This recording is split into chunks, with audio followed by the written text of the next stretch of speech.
Hi everybody, we're down here at CycleWorks Edmonton. As you can tell by the weather, this will be a great day to talk with Craig Robertson about fall and spring maintenance on your motorcycle and why that preventative stuff is good for you and your bike. Looking forward to sharing these tips with you, so let's go inside.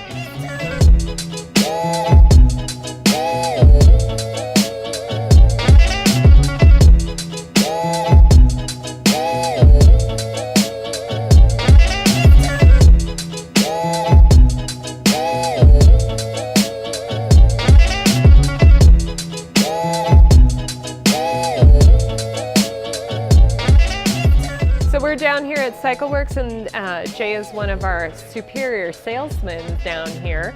This is one of 5 locations. Where are the other 4? We've got 5 locations here for now. We have Edmonton, which we're located today at 5688 75th Street. We also have West Edmonton, which is also located at Highway 60 and Highway 16 in Atchison. And then we have our Red Deer store.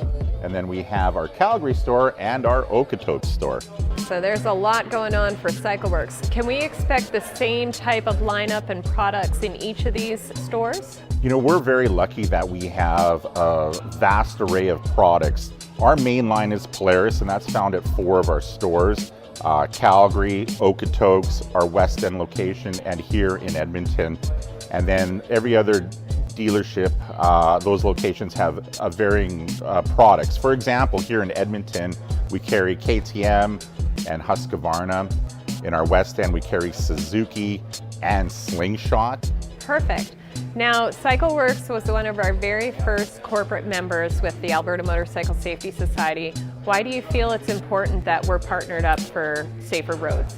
First of all, we have to thank you for everything that you guys do. I mean, it's nice that you come out with all of this wonderful awareness about safety and about motorcycling, because there was never any organization out there that helped promote us in such a positive way that you guys do. Thank you. And it's one of those things, when I first heard about it, I'm like, yeah, I think we got to get on board, and it's fun kind of being part of that founding member idea and concept, because it's come a long way. And we look at what you do at all the shows and your involvement with the community. And it's just really good for us as a dealership who loves to promote the safety and the awareness and everything that is so good about our industry. And with you at the forefront, it is truly, truly an amazing thing to be part of. Thanks, Jay. Appreciate your time. We're going to be off to talk with Craig Robertson now about fall and spring maintenance. Thank you so much. Have a great day. We're here at CycleWorks with Craig Robertson, who is the service manager here. Tell me a little bit about your history and how long you've been with CycleWorks. Well, I've been with CycleWorks for 30 years now. Holy! Yeah, I must have started when I was 5, but it's been a good run. And enjoy my job here as a service manager and dealing with all the staff that come in and the customers that come in. Yeah. It's quite enjoyable. So you get them all set up, and as Alicia would say, you're the bearer of bad news around here in some Occasionally, cases. yeah. No, I'm the middleman between the technicians and the customers. Well, good. Well, I appreciate you taking the time today to help us with an important topic that gets brought up every year on social media, which is how do you store your bike for the winter? And as we're getting colder now into the fall, it's something we're all thinking about.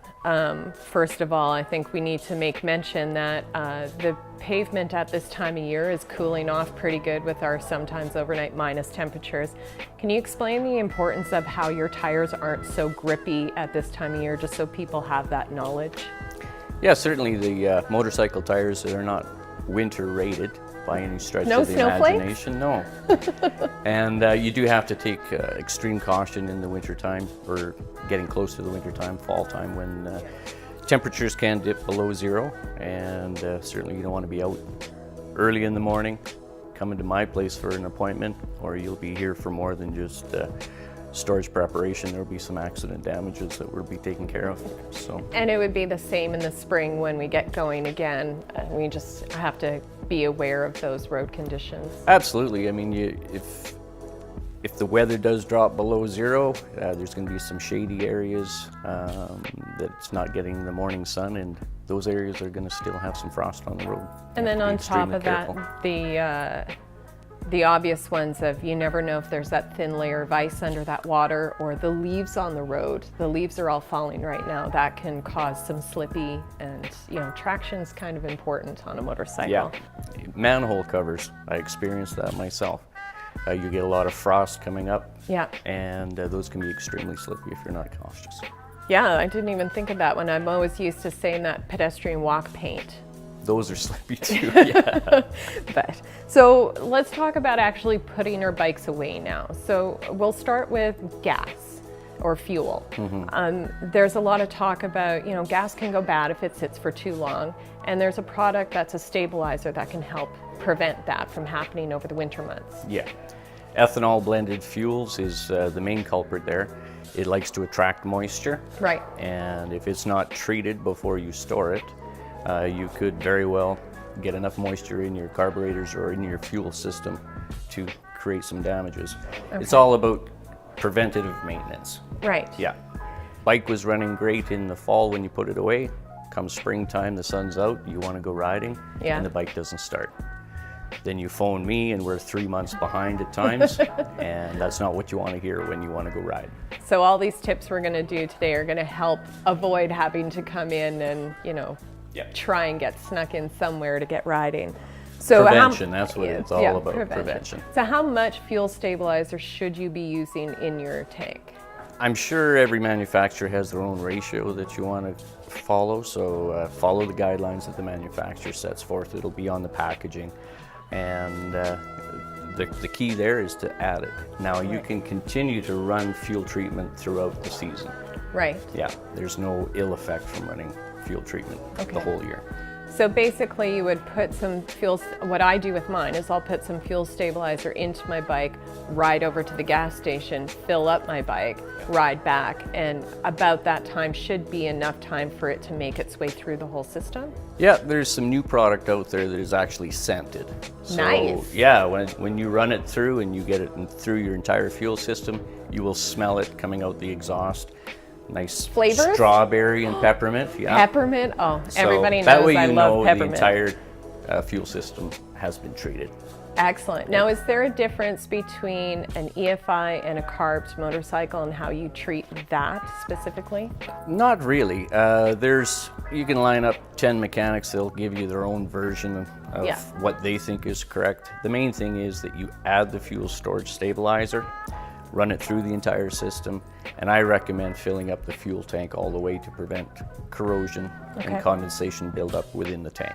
Excellent. Okay, let's move on to oil changes because, there's people that, well, if you just change your oil 1,000 kilometers ago, you're good for the winter. And then there's other people who are like, no, you need to store it with clean oil.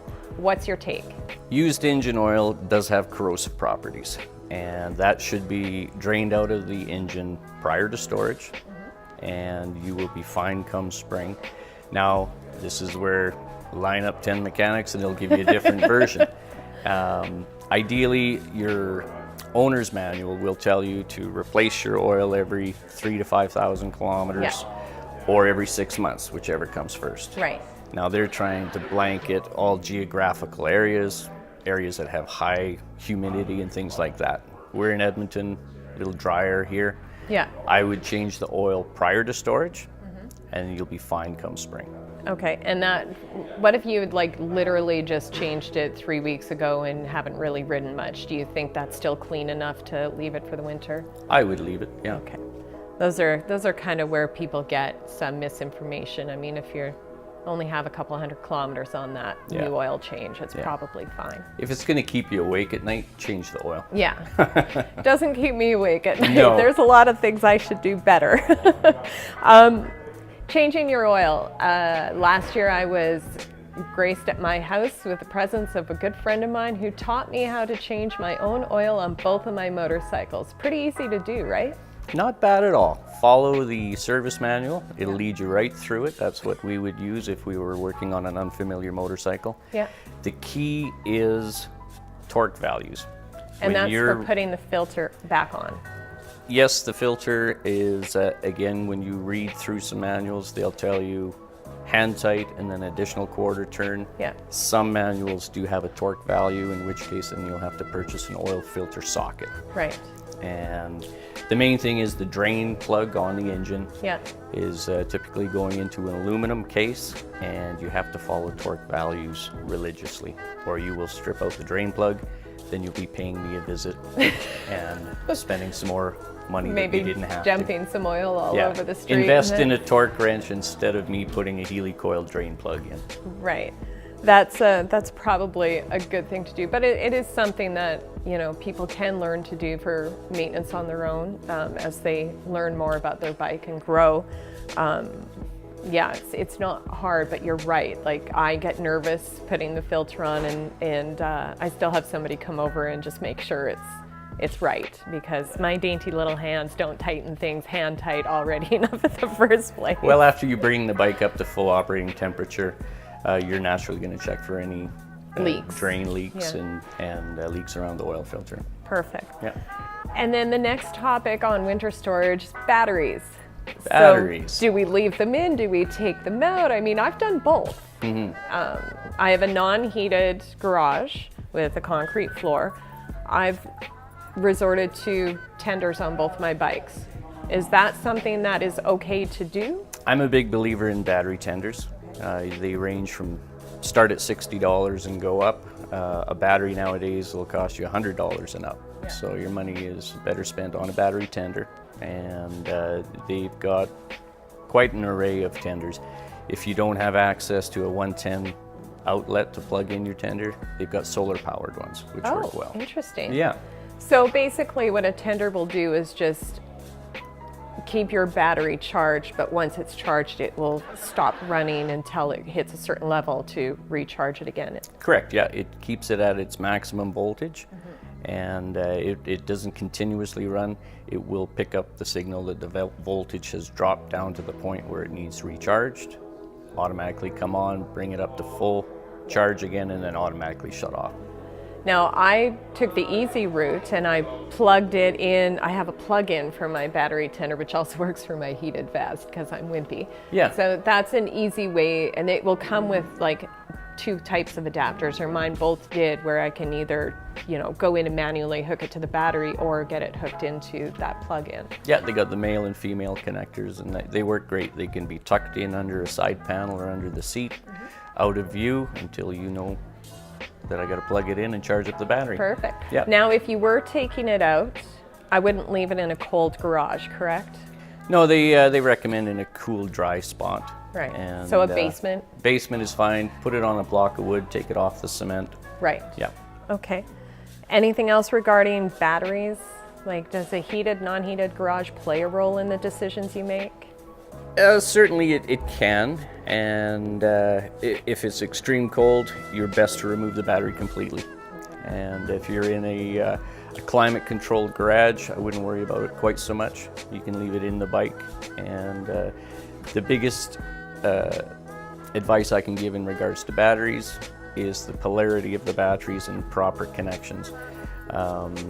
You should follow your service manual. It will lead you through that, because you don't want to inadvertently arc out the positive post against anything on the frame or anything that's grounded on the motorcycle, because you will be doing some damage. Today's motorcycles have very expensive electronic components, and all it takes is one slip of the screwdriver and you're buying expensive components. Right. Technology has grown so much since back in those vintage days. Yes. Okay, so most batteries are underneath the seat, so remove the seat and remove the electronics or fuse box out of the way.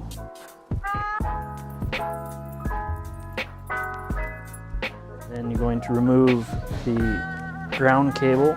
Always do the ground cable first so we don't risk shorting out any kind of electronics on the bike.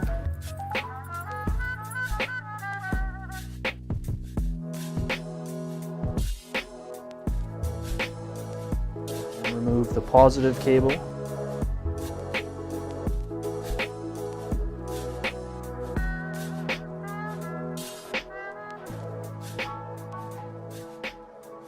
And remove the battery.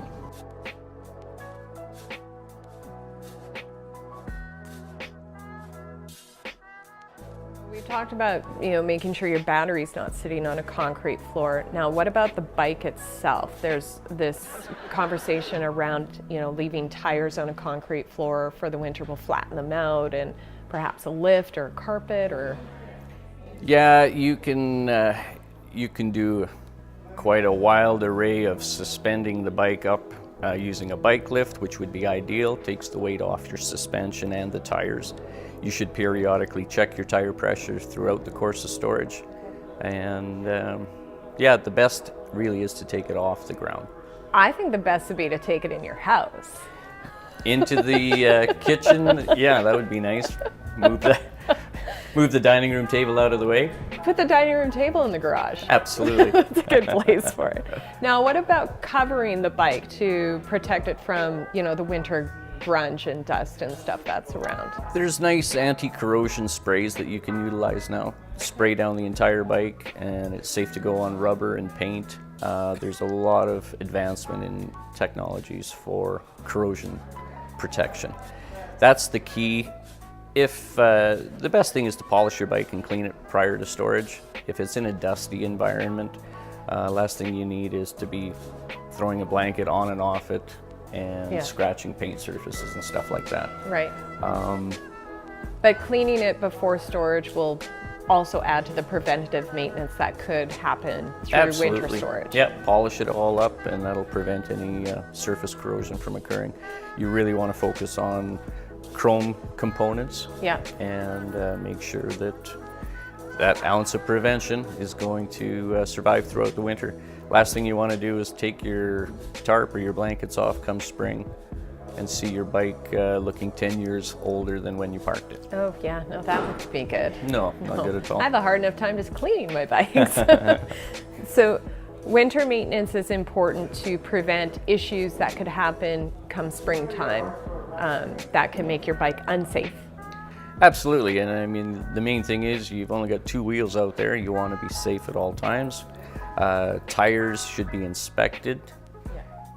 Before you start riding, you're checking, weather checking on the sidewalls.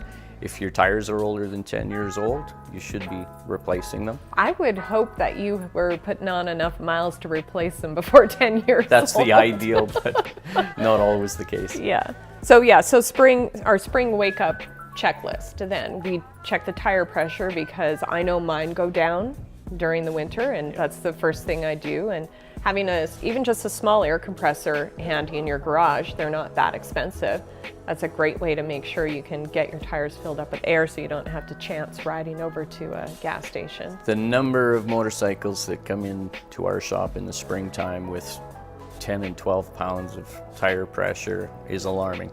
I would say 80% of the bikes that come into our shop in spring do not have the correct tire pressures. Wow, that's a lot. Yeah. That's always the first thing I check, always.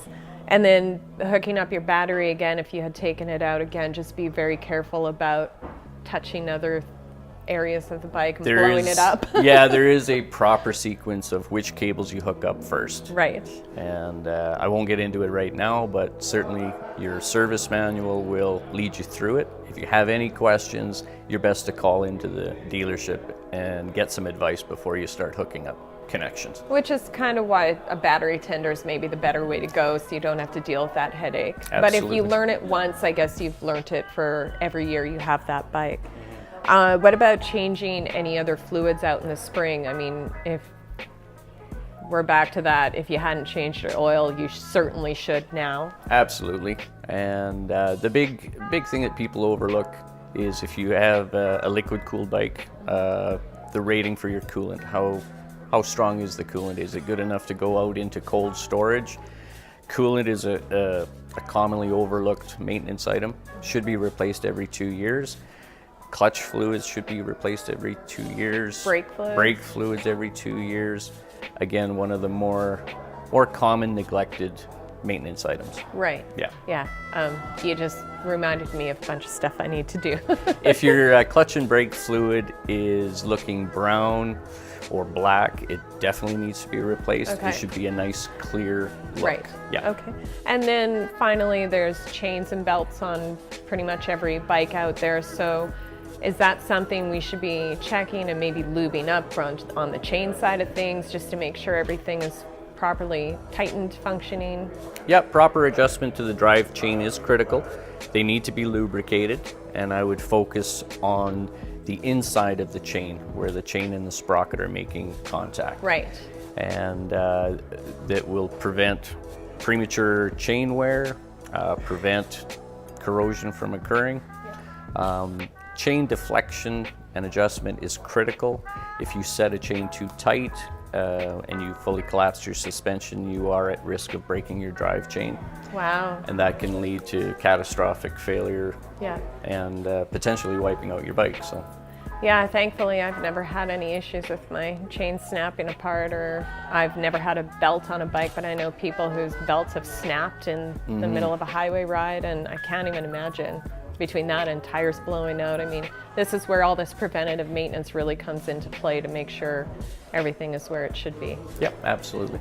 Excellent. Well, I want to thank you and Jason for your time today and showing us all that stuff on the bikes, and you know, if anybody has any questions about fall or spring maintenance, I would contact your dealerships directly, or you know, you could come visit Craig at CycleWorks too. Yeah, I'm always up for a visit. Yeah. But thank you for joining us Thank today. you very much. Appreciate it. Thanks.